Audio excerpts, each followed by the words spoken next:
Hello, everybody, and welcome to the the 559 Big Picture podcast, where we tell every Panther story. Today, I am here with the one and only who's been here for 6, 7. How long have you been a Panther before? I have been a Panther since I was in 5th grade in 2016. And that is, do I call you Marissa? You want me to call you Marissa? Marissa. Probably one of my closest friends since elementary school, for sure. Isn't that right? Yes, Okay. Definitely. So, tell everybody about yourself. So, my name is Eva Marissa Segura, but I prefer to be called Marissa. I am 16 years old. I am a junior in high school, and I like coming to Big Picture because that's where all my friends are.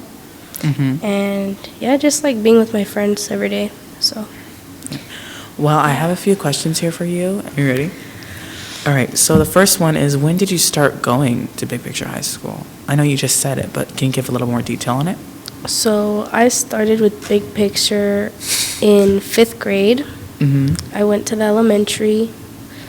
It was I think it was the year 2016, 2017 when I started there. So how long ago was that? About 7 years ago? 7 years ago. And I showed up, you said 5th grade? Yes. Okay, and I showed up in 6th grade, and we didn't really get on the right foot. No, we didn't. We used to hate each other. I remember that. Are we good? Are we good? Do you think we're good? Because I think we're good. I'm good. I think we're great. Okay. Okay, but you told me, when did you come to Big Picture? My question is for you, why did you come to Big Picture? I actually switched to Big Picture because when I was at the other school that I went to Bakeman Elementary School, Bakeman. Molly S. Bakeman Elementary School. I used to go there, but I didn't really like it there because there was so many bullies and everybody was so mean. Mm-hmm. Like, I'd get home crying and I'd always have a bad day. So I didn't like going there, but I also didn't want to move because I wasn't used to change. Mm-hmm. So I was not ready to change schools either. Yeah. But my parents thought that it'd be best for me to just move, so they changed me schools, and so did my brother and sister. And how did you like it over there? Was it better? Was it kind of the same? Personally, I think it was a great idea to have changed me schools because I made friends, and it was a really small school, so it was easier to get to know people easier and faster.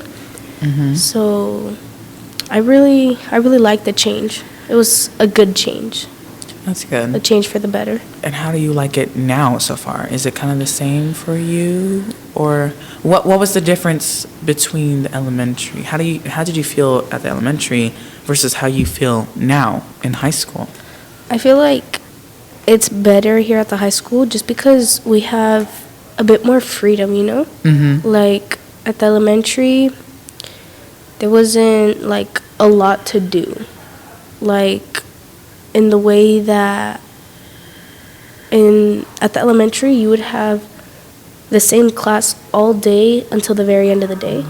Oh, yeah. And then we didn't move classes. Yeah, we didn't move classes. We just had electives at the end of the day, which was probably around 1 o'clock, maybe 2.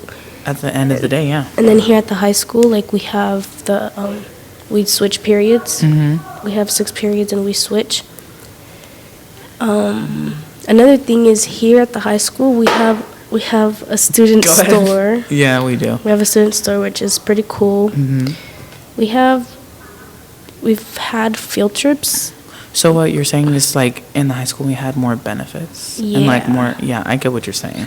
I like that a lot better too. I think it's so much better. I did miss the teachers. Do you remember Miss Solwasser? Miss Solwasser, yes, I remember her.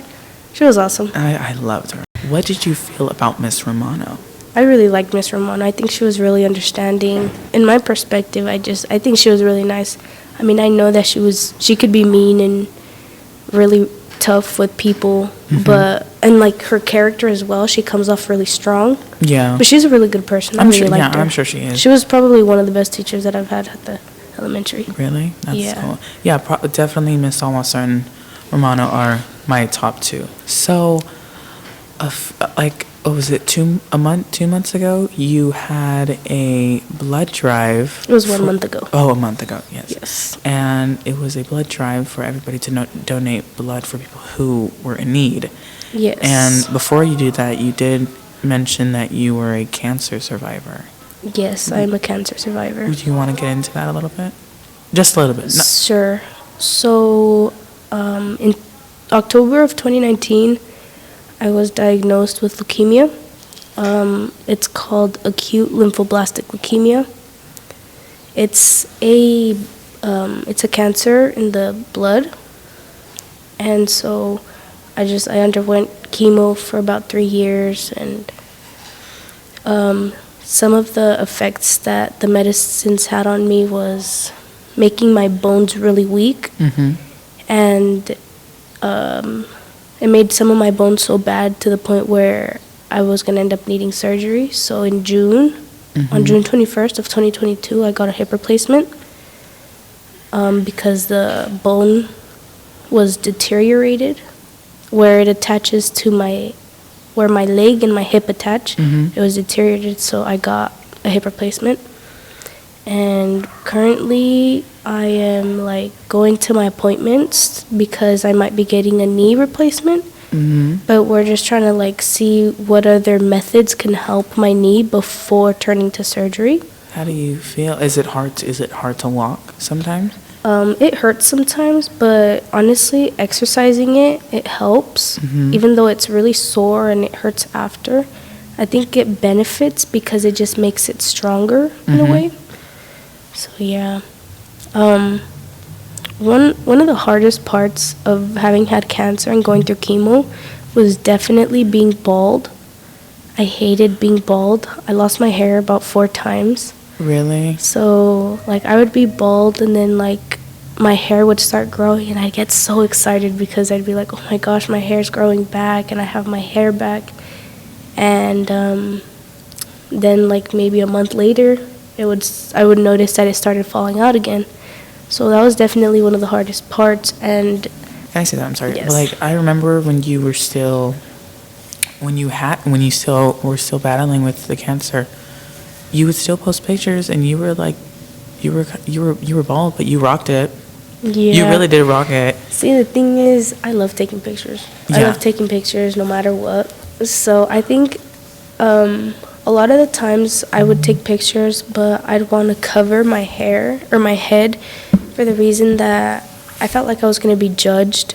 Even now? No. Oh, okay. When I was bald. Okay. Or if I had very little hair, I was really insecure about my head because sometimes I would have hair, but only in patches. So, some parts of my hair didn't have hair, and there was pieces where, it was bald and other pieces had, specks of hair. So, to me, that was really embarrassing. And then sometimes I just wear hats. So, I have a few hats at home. I would prefer to wear hats than to just walk around without anything covering my head. I was given a wig. I had a wig. Did you ever wear it? I put it on a few times, but I honestly didn't like it. I didn't like it because I knew that wasn't my hair, and it just didn't feel right. It didn't feel right. It just didn't feel. It felt unnormal. Yeah. It felt out of the ordinary. So I never got used to wearing the wig. I think I actually still have it at home. Really? But I never used it. And then another thing about the wig is that it was not a whole head of wig. It was this cap part that goes over the top of your head, and then only halfway is hair. So at the top, I would have to wear a hat or something had to be covering it because you could tell that it wasn't, or you could tell that it was a wig. Wow. What color was the wig? It was the color of my natural hair, the way it was before. So it grew back curly and black, but before I had really dark brown hair. So I think one of the pros, well, I wouldn't say it was a good thing to have had cancer and losing my hair, but I think one of the good outcomes was the way that my hair grew back because healthier, thicker, stronger, curlier. Yeah. Wow. Before that, I would always curl my hair or just try to find ways to style it. And then when it grew back and it finally didn't fall out anymore. That's your natural hair, right? Yeah. Yeah. I have really dark hair. It's black, and now I have my natural curls, so now I don't have to get a perm. That's really cool. I remember I first saw you on the first day of school when we came back for junior year. You looked like, what was her name from Encanto, the one with glasses? Mirabel. You looked exactly like her with the glasses and the curly hair. Your hair was a little bit shorter, but you looked really good. And I was very happy to see you. I was like, oh my God. She's here. I know. Before you actually did like in person, you did online. Yeah. Pretty much everybody did online. Mm-hmm. But even out when everybody started going back to school, you stayed. Were you still battling it? No, I was actually not done with treatment yet. Mm-hmm. So the thing is, I didn't have cancer anymore. Mm-hmm. Once I was diagnosed with cancer, I'm not sure how long I had cancer before they diagnosed it. But after a month of some really harsh medicines and chemos, it was gone. Mm-hmm. So I was going, once I got to the hospital, I was going every week and getting a procedure done, where they would stick this big needle into my spine and into the back of my back. Yeah. And so they would take out like liquids from my back, mm-hmm. and like that they would test it and make sure that all the cancer was gone. There was no more signs of cancer. But when they would do that no. Okay. I was actually asleep. Wow. Yeah, they would put me to sleep. And, they would turn me over and, just do the procedure. But as they were taking out the fluids from my back, they were also injecting me with chemo. So, yeah, that was that. And so I remember it was every Monday I would go. Every Monday, every week, I was going to get that procedure done. And I think what sucked the most about that procedure was that I couldn't eat before. So we would go early in the morning, mm-hmm. but the last time I could eat or drink anything would be before 12 a.m. the night before. Oh, wow. So I would go to sleep, I would eat something, go to sleep, wake up, brush my teeth, get ready for my appointment, and go. You would just, what? So I was hungry all the time. Really? Even, after the appointment, After the appointment, I could eat. Oh, okay. Yeah. And then part of the procedure, the worst part about the procedure, I think, was that I would get really bad anxiety. So mm-hmm. when they would put this mask on my face, and obviously there was all these tubes connected to me, mm-hmm. and there was this IV that was connected to my chest, mm-hmm. where they would take out blood or put in medications, and that's where they would put the anesthesia in. Mm-hmm. So when they would start putting in the anesthesia, I would start to get anxiety, and if I knew that my parents were not in the room, I would fall asleep crying because I had so much anxiety. Yeah. How did you feel when you found out that you had cancer? See, the thing is, I was scared. Yeah. I was scared, but I put up a strong front because it was just me and my mom in the hospital when we found out. Mm-hmm. It was just her and I together, and seeing my mom's reaction, because she found out before I did. They told her before they told me the news. Mm-hmm. So seeing the way she was and seeing her reaction and the way her face looked, it really hurt me. Mm-hmm. So instead of automatically bursting out crying, I told my mom that I was going to be okay, that I was going to be fine, and that things were going to be okay, that we were in this together. Mm-hmm. And that everything was going to be okay. That's very strong. Because so I tried to stay strong throughout it all, not for me, but for my mom. Yeah. For my mom and dad, I didn't want them to see me weak, even though they did, because it was one of the hardest parts of my life. Yeah. Hardest moments of my life. So I was really weak throughout that time, and they had to help me through a lot. So. Well, I'm very proud that you are here today with all of us. And I'm very happy that you're still here. Yeah, me too. So after you were finished with chemo and you became healthy and you were feeling better and you were just finished with cancer, you wanted to also help other people with illnesses and sickness and stuff. How did you do that exactly? So it all started because here at Big Picture we do internships.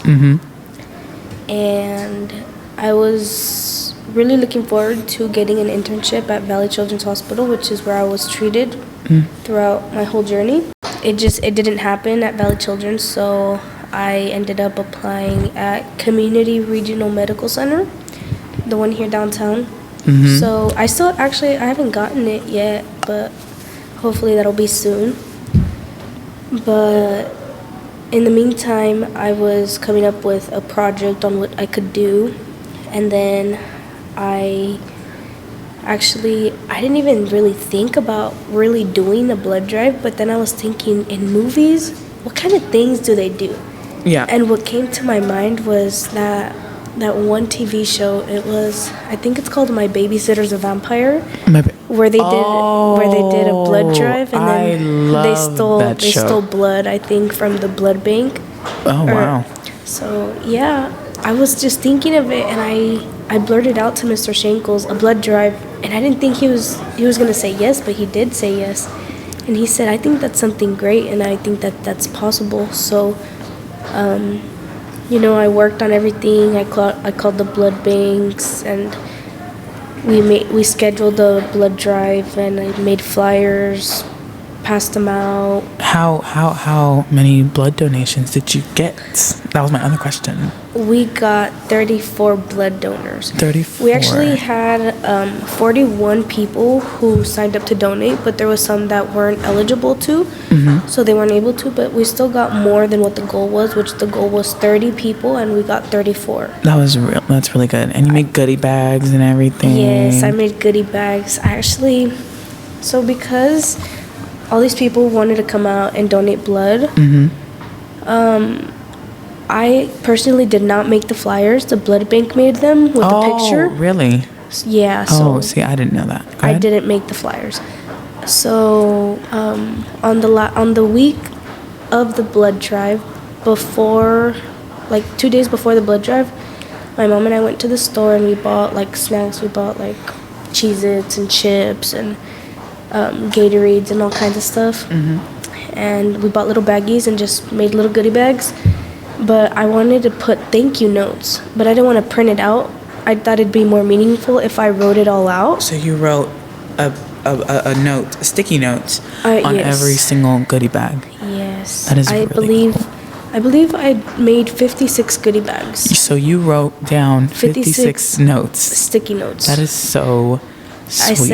I said, thank you for your donation, with a smiley face and a heart on them. So it went on the news? Yes, I came out on the news. It went on the news, and that is crazy. Did you ever thought that it was going to be on the news? And did you ever think that people were actually going to donate? I didn't think it'd be as successful as it was. I didn't think I'd be able to get many people, but I did. Actually, my grandma ended up coming out here and donating too, which I didn't think she was going to, just because I know she has high blood pressure.